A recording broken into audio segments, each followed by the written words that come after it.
Bismillahirrahmanirrahim. Assalamualaikum warahmatullahi wabarakatuh.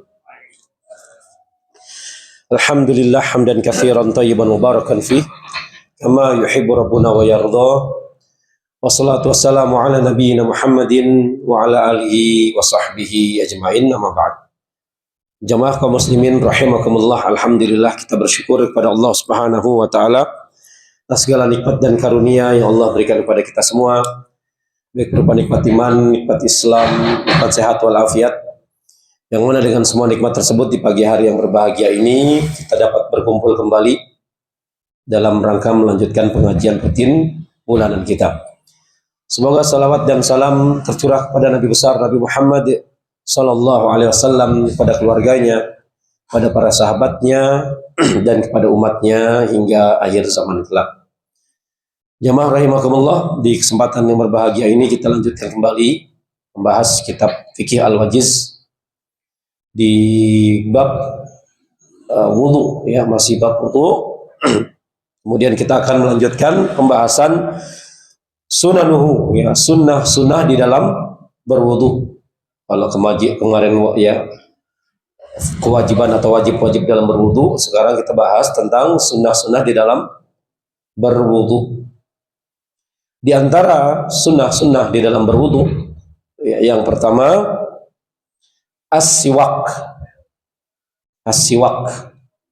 ya, yaitu bersiwak.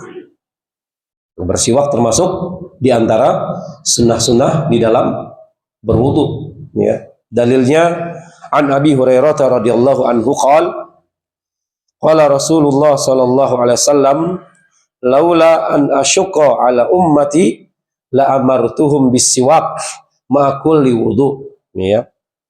Dari Abu Hurairah radhiyallahu anhu, beliau berkata bahwasanya Rasulullah sallallahu alaihi wasallam bersabda,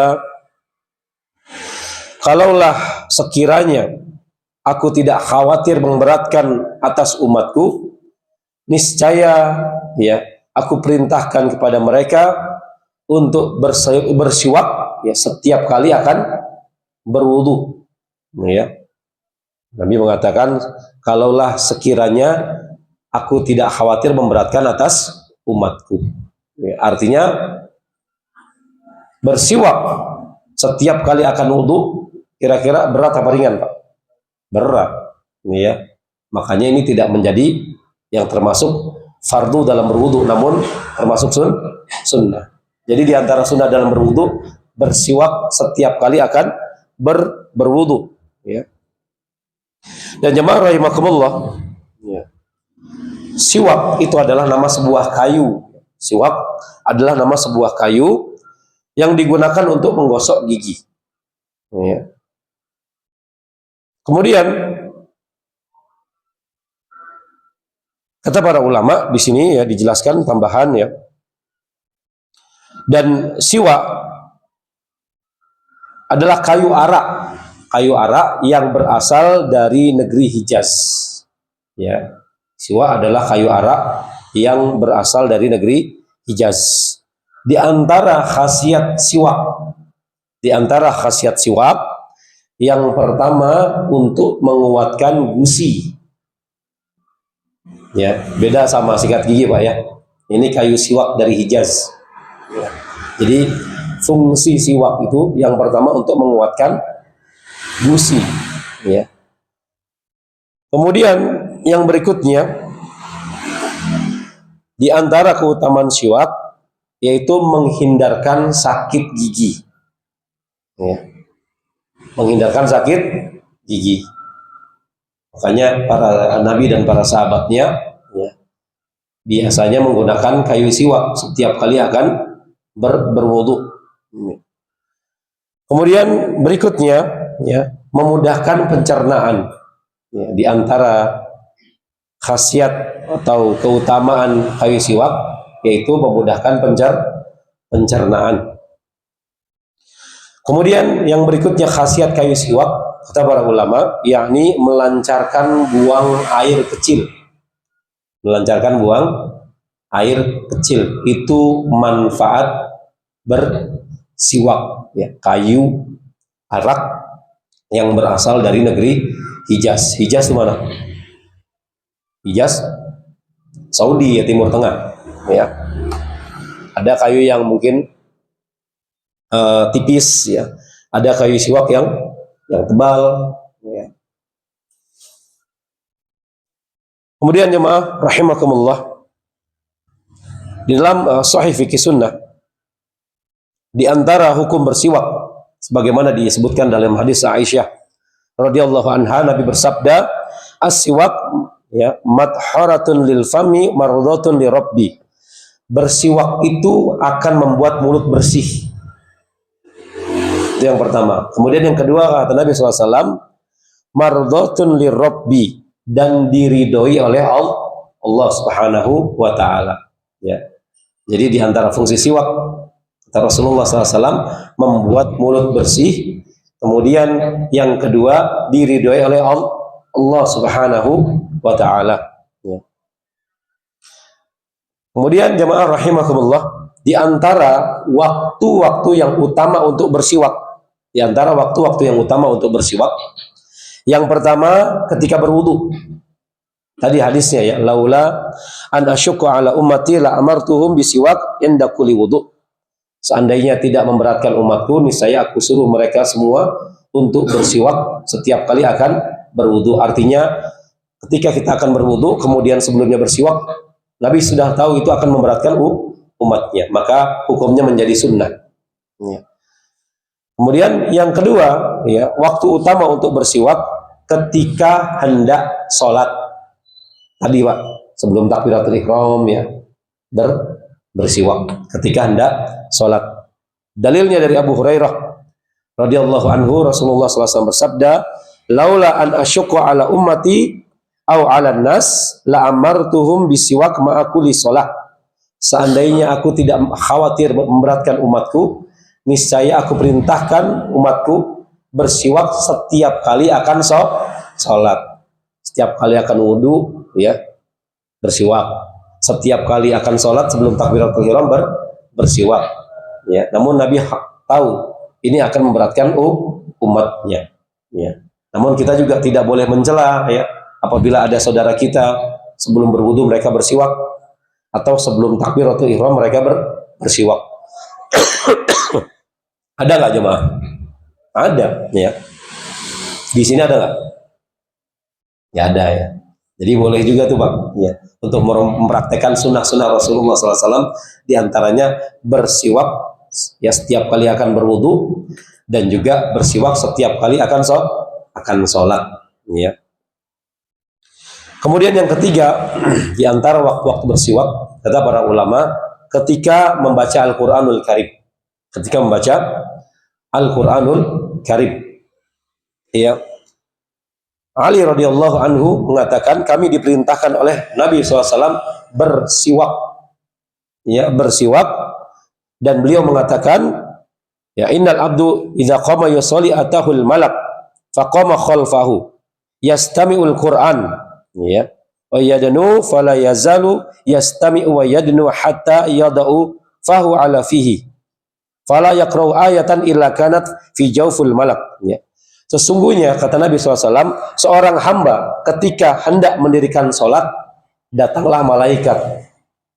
Sesungguhnya seorang hamba ketika hendak mendirikan sholat, datanglah malaikat, kata Nabi SAW. Kemudian malaikat itu berdiri di belakangnya, khalfahu. Ya. Malaikat tersebut berdiri di belakangnya, kemudian mendengarkan bacaan Al-Qur'annya. Ya. Mendengarkan bacaan Al-Qur'annya. Dan semakin mendekat kepadanya, lama-lama semakin mendekat malaikat tersebut kepada orang tersebut. Ya. Kemudian kata Nabi, ya tidaklah dia berhenti dan mendekat sampai dia meletakkan mulutnya pada mulut hamba tersebut. Awalnya di mana? Di belakang. Ketika hamba tersebut di dalam sholat membaca Quran, lama-lama mendekat sampai meletakkan mulut malaikat tersebut ke mulut hambanya. Kemudian kata Nabi, tidaklah hamba tersebut membaca satu ayat kecuali ayat tersebut masuk ke perut malaikat itu. Kecuali ayat tersebut masuk ke perut malaikat tersebut ya. Hadis sahih li ghairi riwayat Imam Baihaqi ya. Artinya apa? Malaikat itu merasa tersakiti sebagaimana tersakitinya manusia. Ya. Oleh karenanya ketika membaca Al-Quran hendaknya didahului dengan siwak terlebih dahulu, atau minimal kalau tidak ada kayu siwak dengan sikat gigi, Pak. Ya. Karena malaikat itu mendengarkan bacaan Al-Quran dari manusia, entah di dalam sholat ataupun di luar sholat. Ya. Dan Nabi menjelaskan cara malaikat mendengarkan bacaan Al-Quran manusia. Ya. Di dalam sholat maupun di luar sholat. Kalau di dalam sholat, malaikat tersebut datang berdiri di belakang orang sholat tersebut. Kemudian lama-lama mendekat, kemudian meletakkan mulutnya di depan mulut membaca Al-Quran, dan setiap ayat itu masuk ke dalam perut malaikat. Ya. Bayangkan kalau habis makan jengkol, Pak, ya, gak sikat gigi, apa yang terjadi? Malaikat merasa terganggu dan tersakiti. Ya. Kemudian di antara waktu utama untuk bersiwak yang keempat, yakni ketika memasuki rumah. Ya, ketika memasuki rumah. Ya. Dalilnya dari Mikdam bin Syuraih, dari ayahnya, dia mengatakan, Sa'altu Aisyah, qultu bi ayyi syai'in kana yabda'un Nabi sallallahu alaihi wasallam idza dakhala baitahu? Qalat bis siwak. Aku bertanya kepada Aisyah radhiyallahu anha, apa yang Nabi sallallahu alaihi wasallam lakukan ketika mulai memasuki rumah beliau? Maka Aisyah menjawabnya dengan, beliau memulainya dengan bersiwak. Jadi di antara sunnah sebelum masuk ke dalam rumah adalah bersiwak. Ya.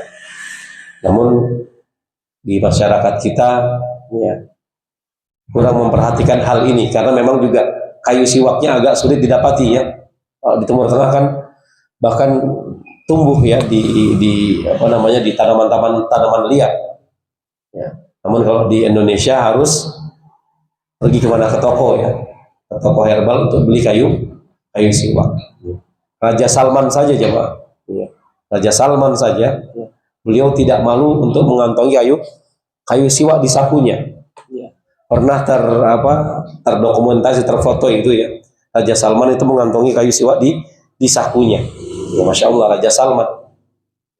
Jadi kalau bisa, jemaah, minimal seumur hidup sekali atau beberapa kali kita mengamalkan sunnah ini.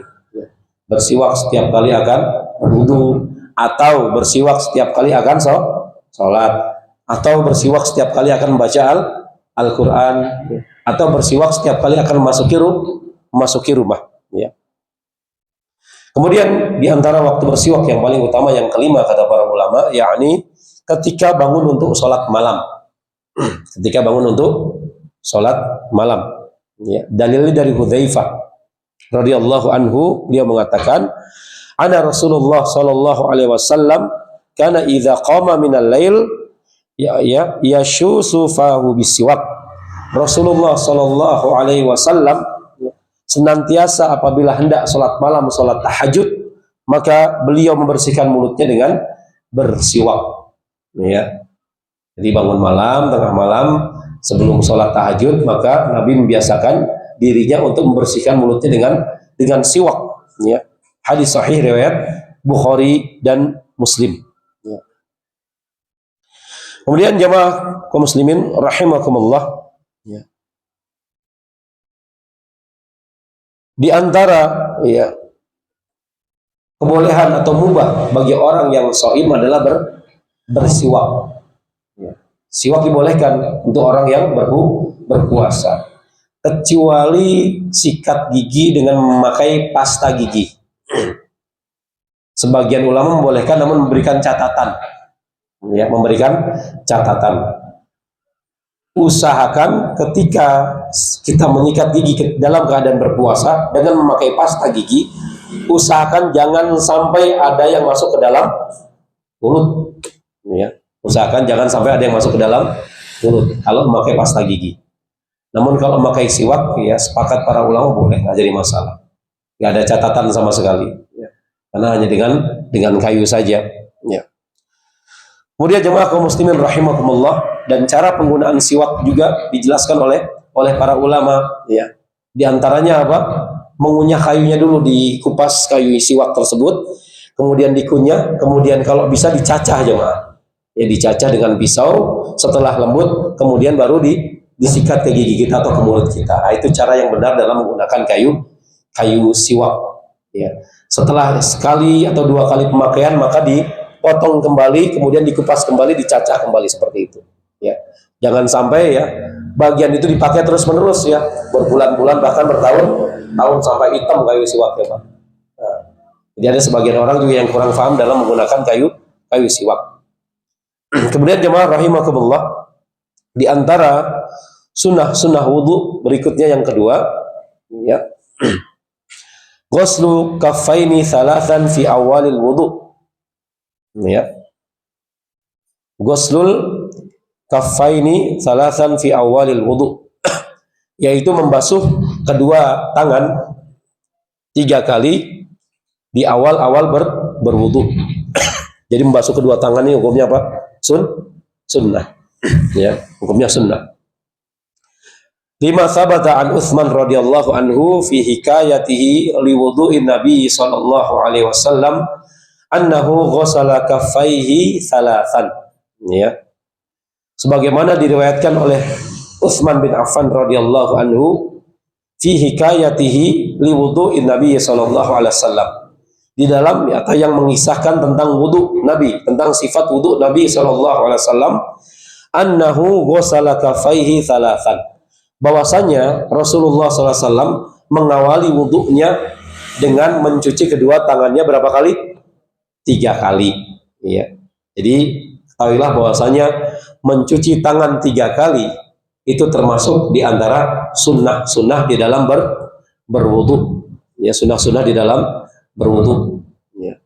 Kira-kira kalau tidak mencuci tangan langsung kita kumur-kumur istinsyaq, sah tidak wudunya? Ya sah wudunya. Ya, sah wudunya. Ya. Jadi mencuci tangan baik yang kanan kemudian yang kiri masing-masing 3 kali. Iya, 3 kali. Dan ini termasuk salah satu sifat wudu Nabi Shallallahu Alaihi Wasallam. Hikmahnya apa jemaah? Sunnah mencuci tangan kanan dan kiri 3 kali, hikmahnya apa kira-kira? Agar bersih dari kuman dan bakteri sebelum membasuh anggota wudu yang lainnya. Nah, itu diantara hikmah mencuci kedua tangan 3 kali yang membersihkan tangan kita dari kuman dan bakteri. Ya. Kemudian jemaah rahimakumullah, Utsman radhiyallahu anhu ya, adalah salah seorang sahabat yang meriwayatkan tentang sifat wudu Nabi. Ya, beliau mengajarkan kepada mantan budaknya, kalau nggak salah namanya Humran. Ya.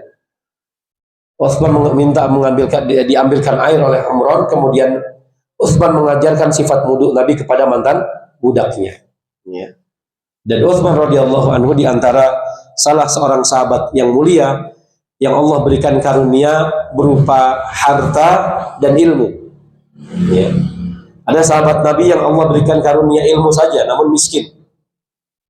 Di antara para sahabat Nabi yang Allah berikan karunia harta dan juga ilmu, di antaranya Utsman bin Affan radhiyallahu anhu. Ya.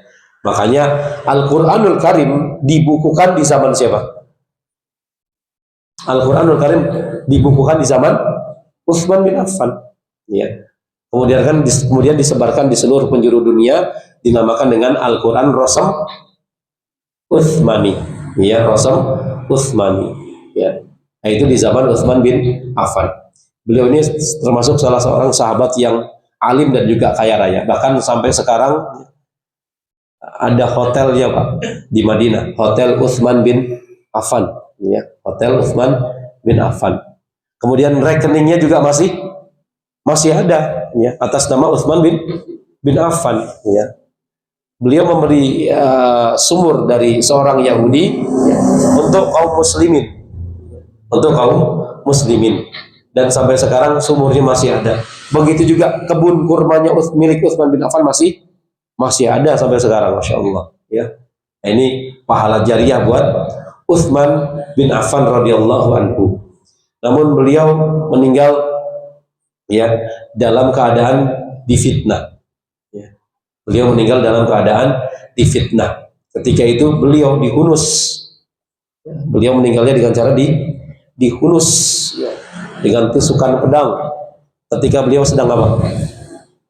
Sedang membaca Al-Quranul Karim. Ya. Bahkan darahnya itu muncrat sampai membasahi Al-Qurannya. Ya, Utsman bin Affan. Sebagian sahabat diprovokasi, ya, ada provokator. Sebagian sahabat naik ke genteng atap rumah Utsman, merangsak naik, turun, mendapati Utsman sedang membaca Al-Quran, kemudian dihunus dengan pedang. Ya. Kemudian tidak lama setelah itu Utsman radhiyallahu anhu meninggal dunia. Ya. Hanya setelah zamannya Umar itu fitnah terbuka lebar. Hanya kata Nabi SAW, setelah Umar ini pintu fitnah akan terbuka. Abu Bakar belum. Ya. Kemudian zaman Umar belum ada fitnah. Begitu Umar wafat, pintu fitnah terbuka lebar. Ya, makanya Umar itu dijuluki Al-Faruq. Umar Al-Faruq. Al-Faruq itu artinya apa? Pembatas hijab. Ya. Hijab tersebut terbuka, maka fitnah terbuka lebar. Ya. Setelah itu Utsman dibunuh, Ali dibunuh, ya, oleh orang Khawarij. Ya. Kemudian Husain dibunuh, dipenggal, ya, oleh orang Syiah. Ya. Nah, itu diantara keutamaan Utsman bin Affan, ya, membukukan Al-Quran, ya, di zaman beliau radhiyallahu anhu. Kemudian diantara para sahabat yang mulia yang Allah berikan kekayaan dan juga ilmu, diantaranya Abu Bakar As-Siddiq radhiyallahu anhu. Kemudian siapa lagi? Abu Bakar, Utsman. Siapa lagi? Abdurrahman bin Auf. Ya, Abdurrahman bin Auf itu, ya, kaya raya, alim, Pak. Alim lagi kaya raya. Ketika hijrah ke Madinah, tiba-tiba mendadak miskin. Ya. Karena ketika hijrah itu beliau meninggalkan seluruh hartanya di kota Mekah, tidak dibawa. Hanya bawa apa? Ya, gamis saja udah. Ya. Begitu sampai kota Madinah, Nabi persaudarakan dengan sahabat Ansor yang paling kaya di Madinah. Ya. Kemudian sahabat Ansor tersebut mengatakan kepada Abdurrahman bin Auf, ya. Sahabat Ansor itu tahu Abdurrahman bin Auf di Mekah itu dulu kaya. Ya. Maka sahabat Ansor tersebut berkata, "Wahai Abdurrahman bin Auf, ya, ambillah setengah dari hartaku. Sesungguhnya aku adalah orang kaya di kota Madinah. Insyaallah. Ambillah 50% dari hartaku untukmu. Ambil. Ya. Kemudian aku memiliki 2 orang istri. Ya. Mana yang menarik hatimu, aku akan ceraikan, maka silakan nikahi. Insyaallah, Pak. Itu karakteristik, ya, akhlak orang-orang Ansor dari dulu sampai sekarang. Akhlak orang Ansar, orang Madinah dari dulu sampai sekarang, yang dinamakan oleh para ulama dengan sikap ithar. Ithar itu mendahulukan orang lain daripada dirinya. Ya. Ithar ini hanya boleh, ya, untuk menyikapi dunia. Kalau akhirat nggak boleh ithar, ya. Seperti contohnya orang Ansor tersebut, dunia yang ditawarkan, ya. Mau nggak 50% harta saya buat kamu? Namun untuk perkara akhirat, maka tidak boleh memiliki sikap ithar. Ya. Pak, ya ke masjid, Pak. Ya silakan duluan. Mendahulukan orang lain ke masjid ini tidak boleh. Saf pertama masih kosong, gimana biasanya? Monggo, Pak, silakan. Ini tidak boleh. Sifat ithar dalam perkara akhirat tidak boleh. Ya. Namun sifat ithar dalam perkara dunia ini termasuk akhlak yang baik, akhlak yang mulia. Dan ini yang dimiliki oleh para sahabat Ansor, bahkan sampai sekarang, ya.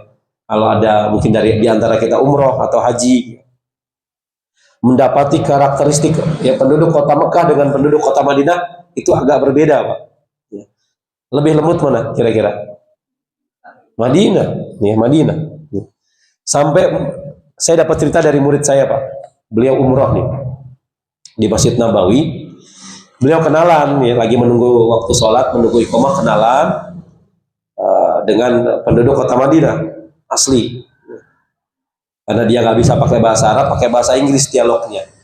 Ditawarilah sama orang tersebut. Kamu dari mana? Saya dari Indonesia. Oh, dari Indonesia, Masya Allah. Mau nggak tinggal di Madinah? baru kenal langsung ditawarin tinggal di Madinah. Saya punya rumah, kamu tempatin aja. Ini orang kaya ceritanya Pak. Saya punya rumah, kamu kalau mau tinggal di Madinah, kamu boleh tempati rumah saya, silakan. Namun kata teman saya, oh saya nggak bisa, sudah berkeluarga, saya harus pulang ke Indonesia. Kalau yang ditawarin kita kira-kira gimana? Bismillah, boleh deh mau. Nah, itu karakteristik orang Madinah, mendahulukan orang lain daripada dirinya sendiri dalam perkara dunia. Ya, dalam perkara dunia. Ya. Makanya Nabi dalam hadisnya melarang ya, bagi penduduk bumi untuk menyakiti ahlul Madinah, nggak boleh jemaah. Ya, karena ahlul Madinah itu jasanya besar ya, bagi proses dakwah Nabi Shallallahu Alaihi Wasallam. Makanya kata Nabi SAW, barang siapa yang menyakiti hati penduduk kota Madinah, maka Allah akan melaknatnya. Makanya kalau jamaah lagi umroh, lagi haji, ya, kemudian ketika sampai di kota Madinah, hati-hati, jangan sampai mengganggu ahlul Madinah, ya, penduduk asli kota Madinah, karena jasa mereka sangat besar dalam proses dakwah Nabi Shallallahu Alaihi Wasallam. Baik, kita lanjutkan ya, Maaf. Kemudian yang ketiga, di antara sunnah-sunnah di dalam berwudu, al-jam'u bainal madmadati wal istinsyaqi thalathan bi gharfah, ya, menggabungkan antara madmadah, kumur-kumur, dan memasukkan air ke dalam hidung, ya, sebanyak 3 kali sekali jalan. Ya, maka kita lihat hadisnya, lima fi hadisi Abdullah bin Zaid radhiyallahu anhu. Dari hadis Abdullah bin Zaid radhiyallahu anhu fi ta'limihi li wudu'i Rasulillah sallallahu alaihi wasallam.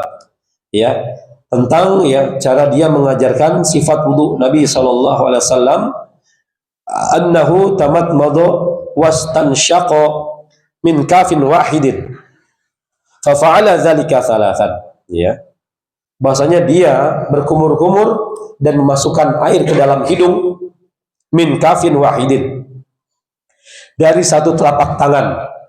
Jadi ambil air satu telapak tangan, ya, kemudian bersamaan dengan itu memasukkan air ke mulut dan juga ke hidung. Setelah masuk air ke mulut, maka madmadah, berkumur-kumur, ya.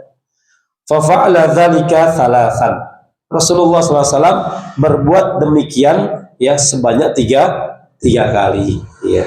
Jadi di antara sunnah-sunnah di dalam berwudu, menggabungkan di antara kumur-kumur dan memasukkan ke dalam air ke dalam hidung itu 3 kali, 1 kali jalan. Ya, menggabungkan. Ini termasuk sunnah. Bisa nggak Pak? Kira-kira ambil satu air, tangkupan tangan, masuk air sebagian lagi ke hidung. Ya, kemudian dikumur-kumur, kemudian dibuang air dari hidung tersebut. Ya. Istinsyak wal istinsar. Ya.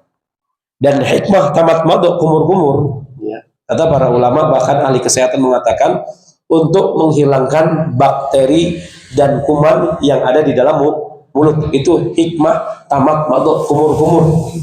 Adapun hikmah istinsyak, memasukkan air ke dalam hidung, ya, kata para ulama dan para ahli medis, di antara fungsinya adalah untuk menghilangkan bakteri atau kotoran yang terdapat di dalam hidung, dan juga menghilangkan apa? Yang lebih penting, setan. Setan itu tidur di mana? Di lubang hidung manusia. Ya. Dan di antara cara mengusir setan yang tidur di lubang hidung manusia dengan cara istinsyak wal istinthar, memasukkan air ke dalam lubang hidung kemudian mengeluarkannya kembali. Istinsyak, istinthar, ya. Kemudian juga ya, bisa untuk menghilangkan penyakit influenza, ya, mencegah penyakit polip, sinusitis dan yang lainnya. Ya. Kemudian jemaah rahimakumullah, di antara sunnah di dalam berwudu yang keempat, al-mubalaghatu fihima li ghairi shaim, ya. Liqaulihi sallallahu alaihi wasallam wa balik fil istinsyaqi ila an takuna shaiman.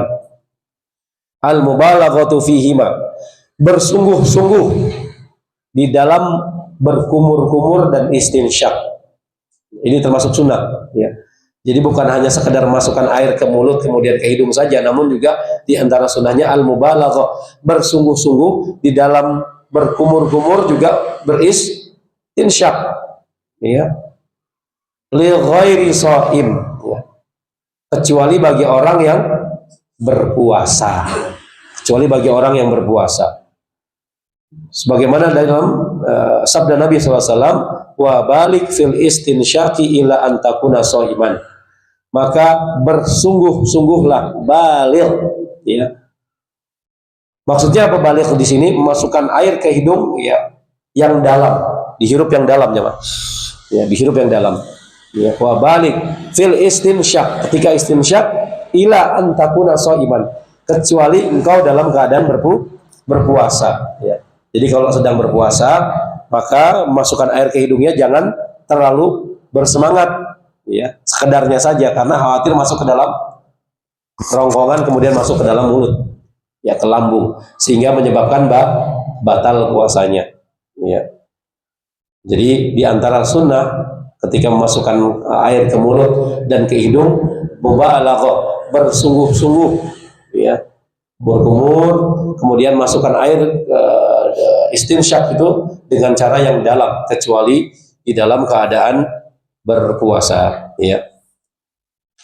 Kemudian di antara sunnah-sunnah dalam berwudu yang kelima, taqdimul yumna 'alal yusra, ya, mendahulukan bagian anggota wudu yang kanan, ya, baru setelah itu yang kiri, ya. Mendahulukan anggota wudu yang sebelah kanan atas anggota wudu sebelah kiri, ya.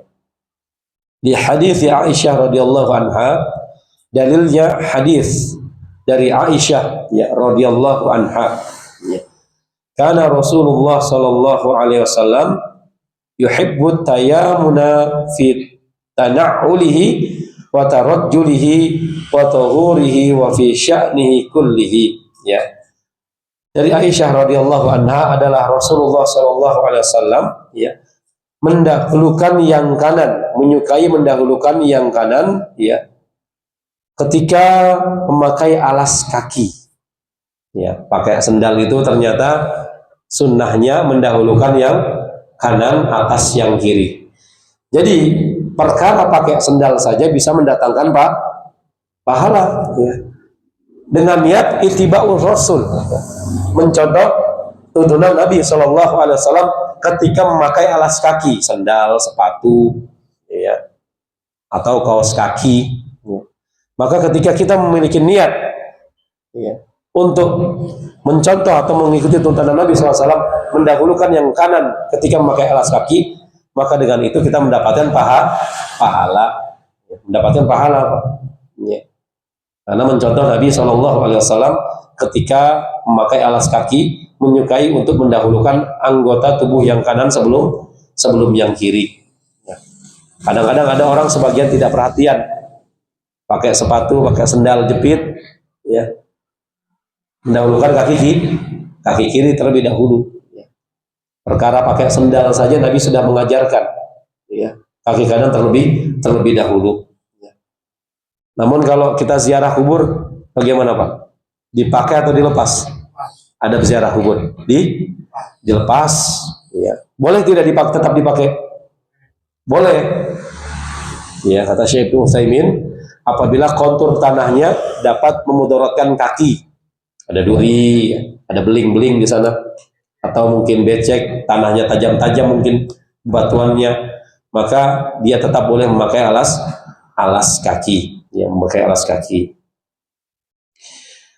Kemudian watarajjulihi, Nabi juga menyukai mendahulukan yang kanan ketika menyisir. Nah, coba antum, ketika sisiran, ya, yang disisir sebelah kanan dulu, kiri dulu apa tengah, Pak? Apakah sisiran? Ya. Kalau antum ketika sisiran ya, dengan niat mengikuti tuntunan Nabi ketika menyisir rambut, Nabi mendahulukan rambut yang sebelah kanan dulu, mendapatkan pahala. Sebelum keluar rumah sisiran dulu, ya. Wah, Nabi sisiran yang kanan dulu nih. Ya. Kita ngikutin yang kanan. Sisiran saja dapat pahala. Keluar rumah pakai sepatu, pakai sendal, bagian kanan dapat pahala. Masya Allah. Berapa banyak pahala kita dapatkan? Ya. Dari sisiran, kemudian memakai sendal. Ya. Sisir dulu sebelah kanan, kemudian lanjut ke sebelah kiri. Ya. Hatta menyisir rambut saya diajarkan. Namun ada aturannya bagi laki-laki. Sunnah untuk menyisir rambut itu kata Nabi, sehari disisir, sehari tidak disisir. Ya. Bagi laki-laki itu, ya, rambut itu sehari disisir, sehari tidak disisir. Gimana caranya kalau sehari tidak disisir cara merapikannya? Pakai tangan, ya, pakai tangan, pakai minyak rambut, pakai minyak rambut. Sehari disisir, sehari tidak disisir. Itu namanya laki, ya.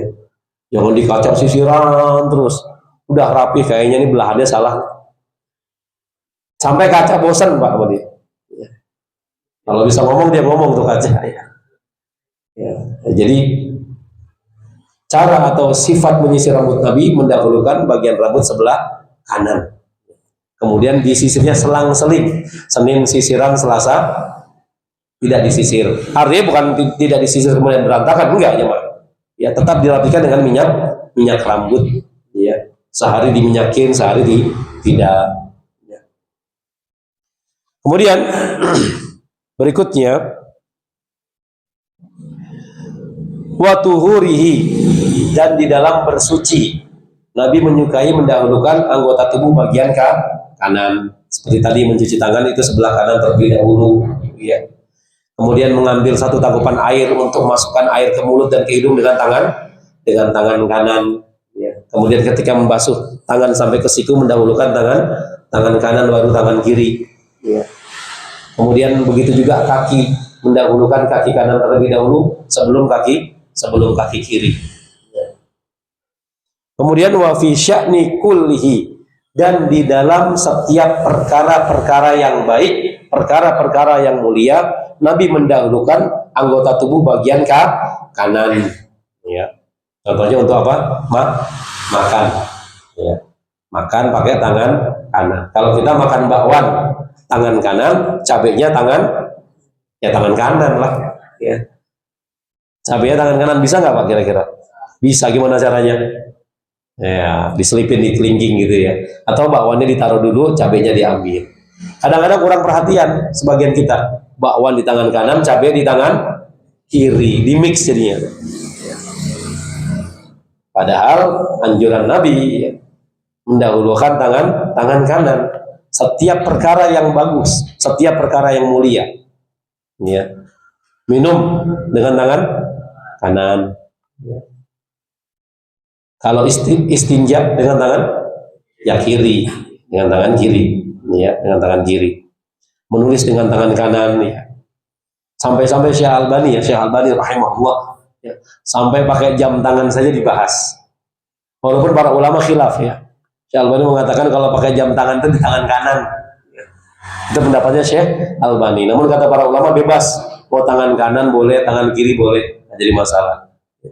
Sampai Syekh Albani aja menaruh perhatian memakai jam tangan di tangan kanan, ya, di tangan kanan. Namun pendapat yang mendekati kebenaran bebas, ya. Karena pakai jam tangan ini perkara dunia, boleh di tangan kanan, boleh di tangan kiri, ya, boleh di tangan kiri. Kemudian jemaah kaum muslimin rahimakumullah, kita lanjutkan kembali. Walima fi hadis Utsman fi hikayatihi liwudu'i Nabi sallallahu alaihi wasallam annahu ghasalal yumna tsummal yusra, ya, sebagaimana diriwayatkan dari hadis Utsman bin Affan radhiyallahu anhu, ya, di dalam menceritakan tentang sifat wudu Nabi SAW, bahwasanya Rasulullah SAW, ya, membasuh anggota tubuh yang kanan, ya, kemudian baru yang kiri, ya. Dan ini diantara sunnah-sunnah di dalam berwudu, mengikuti sifat wudu Nabi SAW, ya. Kemudian jemaah kaum muslimin rahimakumullah, yang berikutnya di antara sunnah-sunnah berwudu yang keenam adalah ad-dalku. Ad-dalku itu menggosok, menggosok. Di hadis Abdullah bin Zaid, dari hadis Abdullah bin Zaid radhiyallahu anhu, anna Nabiya sallallahu alaihi wasallam utiya bi thulutsai muddin fatawaddaa faja'ala yadluku dhira'aihi, ya. Bahwasanya Nabi sallallahu alaihi wasallam, ya, pernah dibawakan 2/3 mud. 2/3 mud, ya. Mud itu tempat, ya. Mud, ya. Fatawaddaa, maka Nabi berwudu, ya. Faja'ala yadluku dhira'aihi, ya. Maka Nabi SAW menggosok-gosok kedua hastanya. Hasta itu mana? Hasta mana? Hasta? Nah, hasta ini nih, hasta digosok-gosok, ya. Termasuk bagian sela-sela jari kita juga, ya. Digosok-gosok oleh Nabi Shallallahu Alaihi Wasallam. Dan ini termasuk di antara sunnah-sunnah di dalam berwudu, menggosok hasta, ya, menggosok-gosok hasta. Baik, kita lanjutkan jamaah kaum muslimin rahimakumullah, yang berikutnya yang ke-7, ya. Di antara sunnah dalam berwudu, ya, tathlitul ghusl, ya. Tathlitul ghusl, yaitu mencuci anggota wudu sebanyak 3 kali, ya. Di hadis Utsman radhiyallahu anhu, dalilnya hadis Utsman radhiyallahu anhu, anna Nabiyya sallallahu alaihi wasallam tawaddu'a salasan, bahwasanya Nabi SAW berwudu 3 kali 3 kali, ya, 3 kali 3 kali. Wa qad shahha annahu sallallahu alaihi wasallam tawaddu'a marratan. Ada juga riwayat yang sahih yang menyebutkan bahwasanya Nabi SAW berwudu marratan, 1 kali 1 kali. Maksudnya apa? Basuh tangan sampai ke siku sekali, ya. Tangan kanan, basuh tangan kiri juga 1 kali, ya. Kemudian basuh wajah 1 kali, ya. Kumur-kumur 1 kali, kemudian basuh kedua telapak kaki juga 1 kali. Ada riwayat yang sah. Kemudian wa marotaini, ada juga riwayat yang mengatakan 2 kali 2 kali. Dari sini kita bisa mengambil pelajaran bahwa Nabi ketika berwudu, ya, terkadang 3 kali 3 kali, terkadang juga 1 kali 1 kali, terkadang juga 2 kali 2 kali, ya. Bagi kita, ya, yang mungkin kekurangan air atau sedikit air atau terbatasnya air, maka kita bisa berwudu dengan cara 1 kali 1 kali, ya. Atau kalau air banyak, maka bisa juga mengikuti sunnah Nabi 3 kali 3 kali. Atau jalan tengah, berapa kali? 2 kali 2 kali. Biasanya kalau tablik akbar, ya, jamaah membludak umpamanya di suatu masjid, maka boleh panitia mengumumkan kepada jamaah, ya, nanti mohon maaf agar wudunya diirit-irit karena air di toren sudah menipis sedangkan jamaah membludak, maka cukup hanya membasuh 1 kali 1 kali. Ini boleh bagi panitia kajian, ya, mengumumkan demikian. Karena ada sebagian orang ketika wudu gimana, Pak? Boros atau irit? Boros, ya. Boros. Nyalain wudu dulu, ya. Kan dia harus mualah berturut-turut, lagi wudu handphone bunyi, tiba-tiba gimana? Diangkat telepon, air tetap muncul. Ada tidak? Ada. Makanya sebenarnya bagus. Ada sebagian tempat itu kerannya tuh pakai sensor, bagus, Pak. Kerannya pakai sensor, jadi irit. Kalau kita sensornya kena anggota tubuh kita, keluar air dia, ya. Kalau tidak kena anggota tubuh, lama-lama berhenti. Beda dengan keran, gitu kan. Kalau keran kan harus dimatikan, nyalakan. Kalau dengan sensor otomatis. Sebagaimana toilet di sebagian mall, ya, dengan sensor. Jadi kalau kita kenakan sensor, baru ngalir airnya. Kalau kita jauhkan anggota tubuh kita, maka mati. Ya, itu bagus sebenarnya, ya. Kemudian wa yustahabbu tikraru mashir ra'si ahyanan, ya. Dan disunahkan, ya, mengusap lebih dari 1 kali. Jadi disunahkan kadang-kadang mengusap lebih dari satu kali, ya. mengusap kepala itu lebih dari 1 kali, kadang-kadang ya.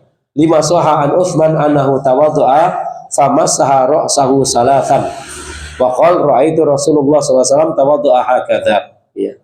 Sebagaimana diriwayatkan dari Utsman bin Affan bahwasanya beliau berwudu dan mengusap kepalanya ya 3 kali.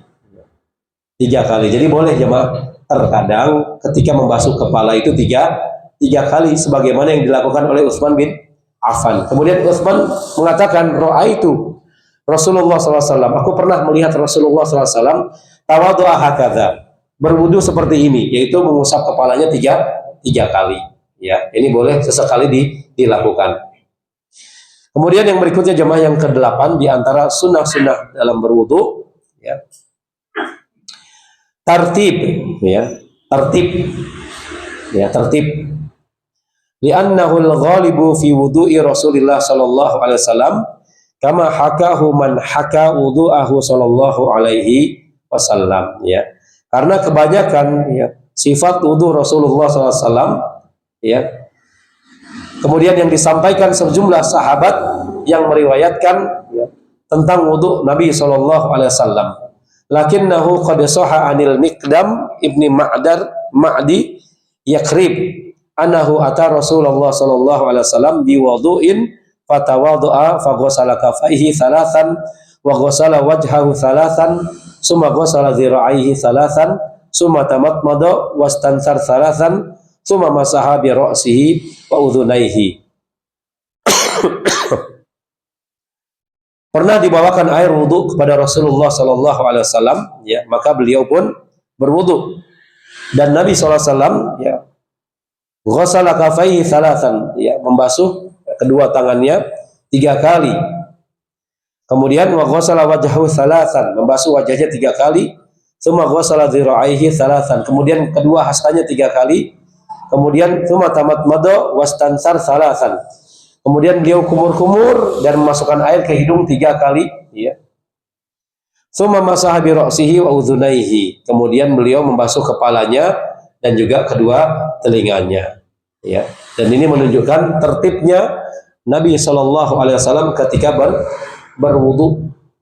Jadi di antara sunnah berwudu itu tertib, jangan sampai kita basuh kaki dulu terakhir baru kumur ya. Ini menyelisih sunnah Nabi sallallahu alaihi wasallam. Kemudian jemaah kaum muslimin rahimakumullah, yang berikutnya ad-du'a yang ke-9, doa ba'dahu, berdoa setelah selesai berwudu. Jadi di antara sunnah dalam berwudu, berdoa setelah selesai berwudu. Liqauli sallallahu alaihi wasallam ya, sebagaimana di dalam hadis sallallahu alaihi wasallam ya, ma minkum min ahadin yatawaddau fayusbigul wudu ya. Tak seorang pun dari kalian yang berwudu dengan sempurna ya.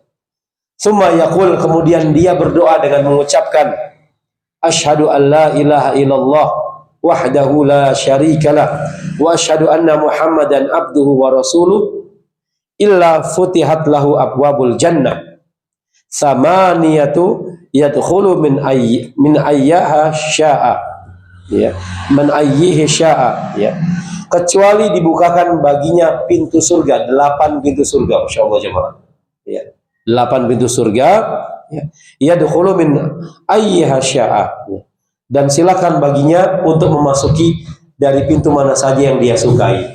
Inilah keutamaan membaca doa selesai berwudu. Apa doanya tadi? Asyhadu an la ilaha illallah wahdahu la syarikalah wa asyhadu anna Muhammadan abduhu wa rasuluh. Baca doa selesai wudu, Allah bukakan 8 pintu surga. Silakan bebas mau masuk dari pintu mana saja yang kalian suka. Ini keutamaan membaca doa setelah berwudu ya. Zada Tirmizi, kemudian ada tambahan dalam riwayat Tirmizi, Imam Tirmizi, yaitu Allahumma ja'alni minat tawabin wa ja'alni minal mutatahhirin ya. Ya Allah, jadikanlah aku orang-orang yang senantiasa tekun untuk bertaubat kepadamu. Jadi taubat itu harus diperbaharui ya. Taubat itu harus diperbaharui karena kita senantiasa melakukan dosa, ya. Maka tobat itu harus diperbaharui. Makanya ada doa, Allahumma ja'alni minat tawabin. Ya Allah, jadikanlah aku seorang hamba yang tekun di dalam bertobat kepadamu. Waj'alni minal mutatahhirin, dan jadikanlah aku orang-orang yang senantiasa rajin untuk bersuci, ya. Jadi jangan lupa jamaah, setiap kali selesai berwudu maka baca doa ini, ya. Dua, asyhadu an la ilaha illallah wahdahu la syarikalah wa asyhadu anna Muhammadan abduhu wa rasuluh. Allahumma ja'alni minat tawabin waj'alni minal mutatahhirin. Insyaallah hafal, ya.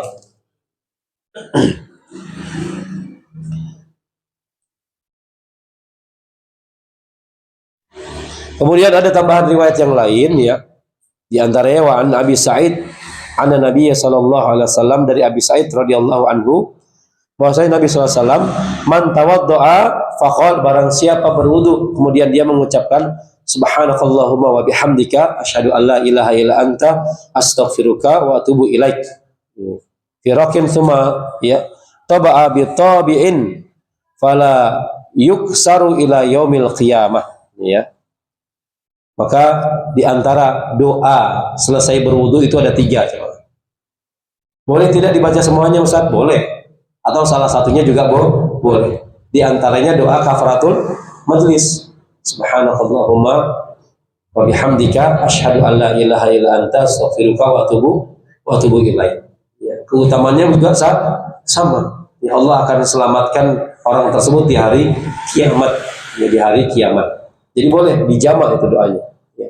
Setelah membaca asyhadu alla ilaha illallah wahdahu la syarikalah dan seterusnya, kemudian Allahumma ja'alni minat tawabin wa ja'alni minal mutatahhirin, kemudian membaca doa kafaratul majlis, subhanakallahumma bihamdika asyhadu an la ilaha illa anta astaghfiruka wa atubu ilaik, ya. Itu 3 doa selesai berwudu, ya.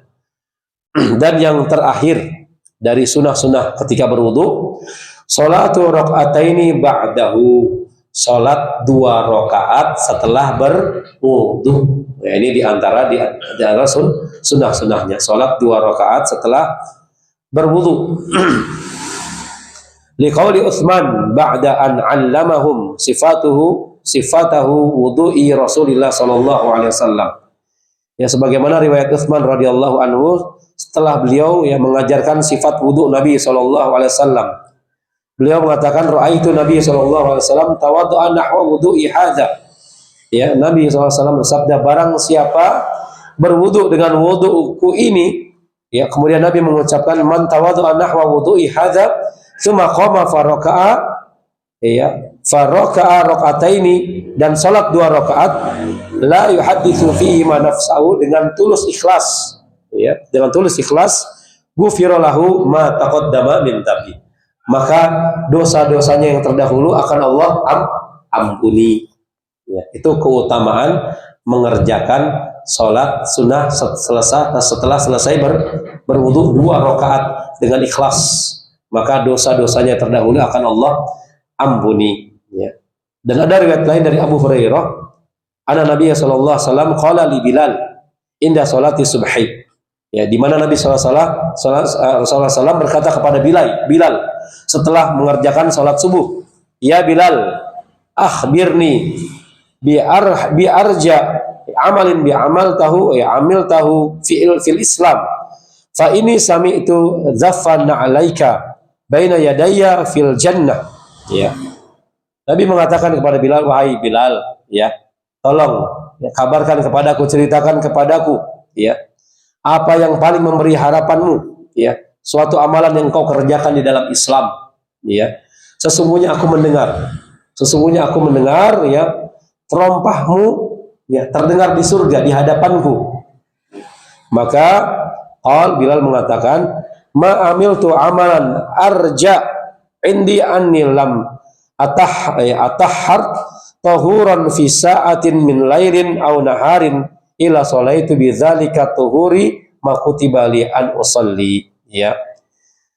Tidak ada amalan, ya, yang lebih kuharapkan kecuali setelah saya selesai bersuci, ya, setelah selesai berwudu, baik siang ataupun malam, ya, pasti aku sholat. pasti aku sholat seberapapun kemampuanku untuk sholat. Ya. Jadi itu yang dilakukan Bilal. Bilal setiap kali berwudu beliau sholat semampunya. Maka dengan amalan tersebut Nabi mendengar terompah Bilal di surga. Wallahu a'lam bishawab. Mungkin ini yang bisa saya sampaikan di pertemuan pagi hari ini. Mudah-mudahan bermanfaat. Ada waktu sedikit ya, kita buka sesi tanya jawab. Ada pertanyaan silakan. Ya. Ya, salam. Assalamualaikum warahmatullahi. Dengan salah satu bersiwak sholatnya supaya tidak berorang. Kalau kita hafal nih, kalau sholat di samping seseorang, ada seorang itu untuk lautan. Ya. Jadi kita kalau sholat menghindari dia karena kalau sholat kita boleh bau mulutnya. Iya. Misalkan kita merasa terganggu dengan bau mulut seseorang, ya, atau bau badan seseorang, kemudian kita menghindar, apakah termasuk dosa? Maka tidak jawabannya. Lihat, tidak. Namun bau mulut itu ada dua kemungkinan. Karena memang mulutnya bau, ya, karena tidak bersiwak sikat gigi, atau lambung, ya, dari asam lambung. Maka boleh bagi kita untuk menghindar, ya, pindah ke tempat yang lain, ya, boleh, nggak jadi masalah, ya, karena itu mengganggu kekhusyuan. Makanya agar setiap kita memperhatikan diri kita masing-masing, jangan sampai kita menzalimi, ya, kekhusyuan orang lain dengan bau kita, bau mulut kita, atau bau badan kita. Maka kata Allah Subhanahu Wa Taala, ya, khudhu zinatakum inda kulli masjid.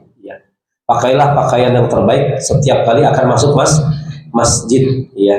Pakai pakaian yang terbaik, pakai wangian, ya, minyak wangi, ya, sikat gigi atau bersiwak terlebih dahulu agar tidak mengganggu orang lain yang akan beribadah sholat, ya, atau mengganggu kekhusyuan orang lain. Allahu a'lam bishawab. Iya. Ada lagi jamaah? Iya, Pak.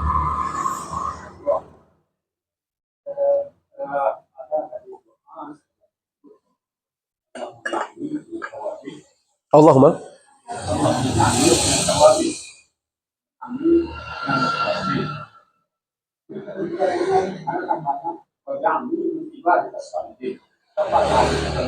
ya.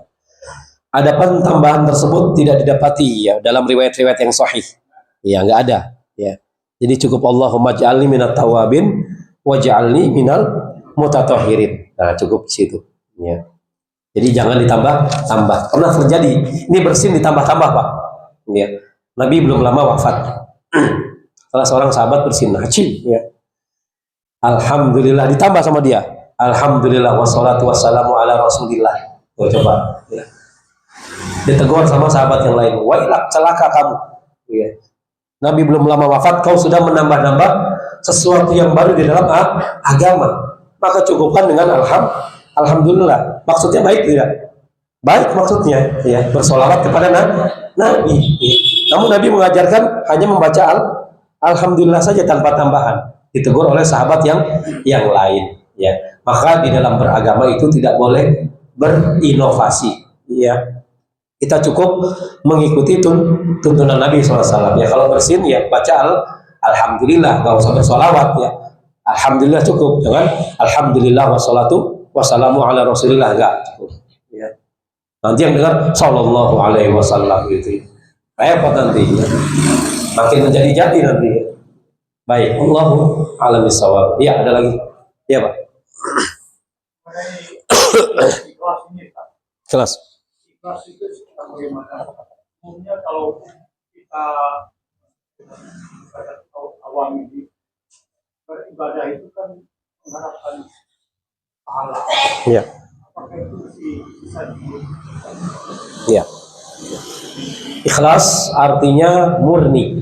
Ikhlas itu artinya murni. Jadi definisi ikhlas itu artinya murni. Namanya murni tanpa campuran. Maksudnya apa? Memurnikan ibadah hanya kepada Allah tanpa campuran. Ya. Dan ikhlas termasuk amalan hati, tidak perlu disebutkan dengan lisan. Makanya antum kalau baca surat Al-Ikhlas ada nggak kata ikhlas? Qul huwallahu ahad. Sampai akhir ayat ada nggak kata ikhlas? Nggak ada. Coba cari di surat Al-Ikhlas. Ya, nggak ada di surat Qul Huwallahu Ahad. Ada kata Al-Ikhlas? Nggak ada. Ya. Ikhlas amalan hati, tidak perlu diucapkan dengan lisan. Pak, ikhlas nggak Pak sedekahnya? Saya ikhlas. Ketahuilah dia belum ikhlas. Ya. Karena ikhlas itu amalan hati, tidak perlu disebutkan dengan lisan. Ya. Jadi ikhlas itu artinya memurnikan ibadah hanya kepada Allah. Yang namanya ibadah mengharapkan ganjaran dari Allah Subhanahu wa taala. Di antaranya mengharapkan surga. Kita beribadah itu mengharapkan pahala. Jadi boleh. Ya. Jangan sampai mengatakan ya Allah, ya, saya beribadah tidak mengharapkan apa? Surga. Jangan jangan masukkan saya belum pantas untuk masuk surga dan tidak sanggup masuk neraka. Ya, terus gimana? Ya. Mau di tengah-tengah aja gitu ya. Ya. Ini perkataan orang-orang sufi. Ya. Perkataan orang-orang sufi. Ya. Aku tidak pantas masuk ke surga, namun aku juga tidak kuat masuk neraka. Ini orang-orang sufi, Pak. Keblinger. Ya. Keblinger. Ya. Kita beribadah itu, ya, agar kita dimasukkan ke dalam surga. Kita menuntut ilmu agar Allah memudahkan kita masuk ke dalam surga. Jadi boleh kita mengharapkan surga. Bahkan Nabi bersabda, kalau kalian minta surga jangan tanggung-tanggung. Jangan minta ya Allah, saya di emperan surga nggak apa-apa deh ya Allah, jangan. Ya. Jangan tanggung-tanggung. Minta surga yang paling tinggi, surga Firdaus. Mintanya yang jangan tanggung-tanggung. Ya. Jadi boleh kita beribadah untuk mengharapkan surga. Ya. Meskipun ya yang memasukkan kita ke dalam surga bukan karena amal soleh, namun karena rahmat Allah. Nah, rahmat Allah datang ya, lantaran amal soleh kita. Rahmat Allah turun.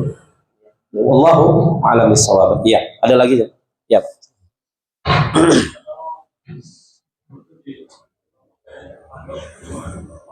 Iya.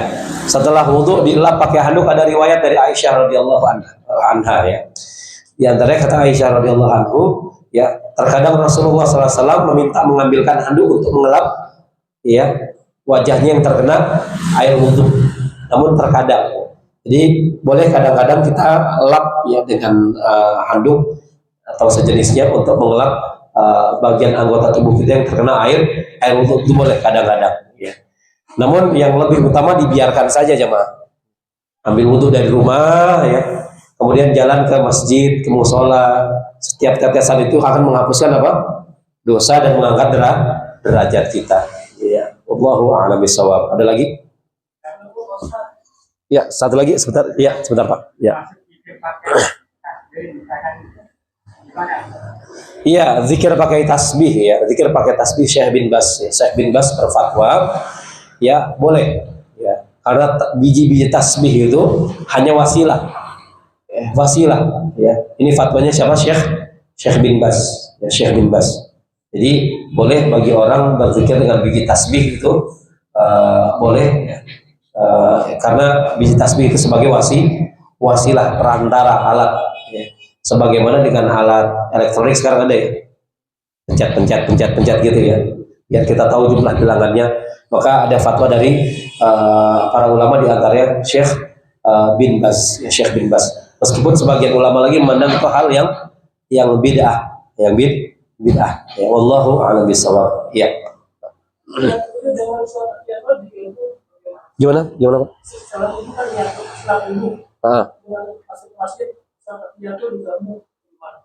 Iya. Ya, untuk wudhu ya maka tidak mengapa ya, niatnya untuk berwudhu satu kali wudhu untuk beberapa kali sholat ya, jadi masalah. Imam Syafi'i itu pernah Pak ya, sholat isya ketika nginap di rumahnya Imam Ahmad ceritanya ya. Imam Ahmad punya putri yang solihah, penasaran sama siapa gurunya, bapaknya, karena bapaknya selalu memuji-muji Imam Syafi'i ya. Dikabarkan nih besok ya guru bapak mau main ke rumah nih Imam Syafi'i. Wah, putrinya siap-siap memperhatikan gerak-gerik Imam Syafi'i dari ujung rambut sampai ujung kaki ya, diperhatikan dari awal kedatangan. Nah, selepas sholat isya Imam Syafi'i dijamu makan di rumahnya Imam Ahmad. Makan tuh, pas makan diperhatikan sama putrinya Imam Ahmad, cara makannya Imam Syafi'i ya. Dalam hati putrinya, ini Imam Syafi'i nggak salah nih, kok rakus, ya, lahap, makannya rakus. Satu, gitu. Ya. Kemudian setelah makan langsung masuk kamar yang disediakan oleh Imam Ahmad, ya, rebahan. Putrinya Imam Ahmad menyangka kok langsung tidur, ya. Kok langsung tidur, nggak baca Quran, bahkan ya tidak sholat tahajud. Diperhatikan oleh putrinya Imam Ahmad bin Hanbal. Ya. Besokannya ketika sholat subuh kok nggak wudhu lagi, langsung sholat subuh bersama ayahnya Imam Ahmad bin Hanbal. Nah selepas itu ditanyakan kepada ayahnya, wahai ayahku, ditanyakan, ini imam yang kau banggakan, kenapa kok setelah saya perhatikan ya semalam makannya kok banyak sekali, ya, lahap sekali. Kemudian yang kedua, kenapa kau langsung tidur masuk kamar, tidak sholat tahajud? Katanya beliau seorang imam. Ya. Yang ketiga, kok besoknya sholat subuh nggak wudhu lagi, malah langsung sholat subuh. Nah, Imam Ahmad merasa khawatir terhadap pertanyaan putrinya. Kalau gitu Yuna, saya ajak ke Imam Syafi'i, mumpung dia ada di sini.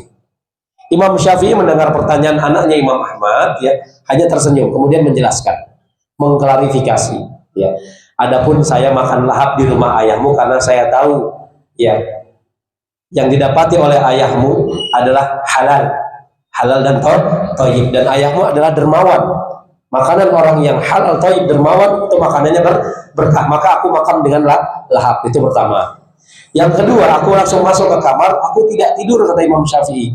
Aku berbaring dan aku memikirkan satu buah hadis yang berbunyi, ya Aba Umair, madza fa'ala Nugair. Wahai Abu Umair, apa yang dilakukan Nugair, burung kecilmu? Dari satu hadis tersebut, aku memikirkan sepanjang malam, ya, aku bisa mengeluarkan 40 hukum dalam satu hadis tersebut. Jadi Imam Syafi'i itu kalau begadang mikirin hadis, kalau kita begadang mikirin apa? Utang, ya. Dari satu hadis dapat mengambil 40 hukum. Ya. Besoknya saya sholat subuh tidak wudhu lagi karena saya belum batal. Masya Allah, ya, bisa menjaga wudhu dari isya sampai subuh. Nah, jadi artinya apa? Boleh ketika berwudhu untuk beberapa kali sholat dengan catatan bisa menjaga wudhu, ya. Setelah wudhu kita besok bisa sholat sunnah wudhu, sholat sunnah qobliyah, tahiyatul masjid, kemudian sholat sunnah wajib atau fardu. Wallahu a'lam bishawab. Iya, ada lagi cukup? Baik, kita cukupkan. Subhanakallah.